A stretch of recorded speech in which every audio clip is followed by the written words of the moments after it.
Nearly 1,000 bedside nurses are set to walk off their jobs at Unity Point Health Merida in less than 3 weeks. The nurses say they're fighting for better working conditions, including staffing, security, and pay. Kodichi Lawrence spoke to the nurses who say due to stalled negotiations, they're forced to strike.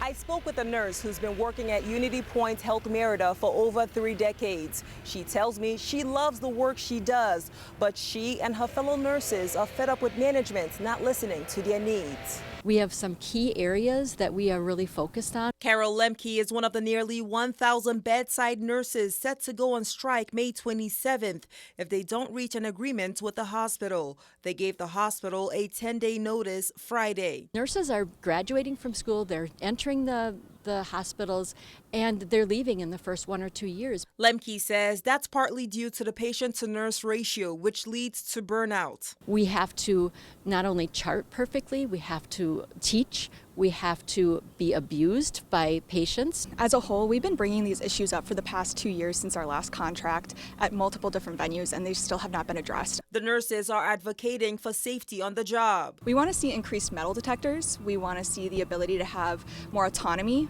as nurses to request extra security personnel. On the issue of pay, a spokesperson from the hospital says Merida is offering a 3.6% wage increase in 2025 and 2026. The spokesperson said the average full-time nurse makes a little more than $101,000 a year to over $108,000 over 2 years. The nurses say those figures are misleading because they don't usually work an 80-hour pay period due to job demands. Most nurses only work about 56 hours in a pay period, so they're not working those 80 hours. They say this can all go away if they can reach a tentative agreement with the hospital. Otherwise, they'll be walking off the job to strike May 27th. Reporting in Madison, Kodichi Lawrence.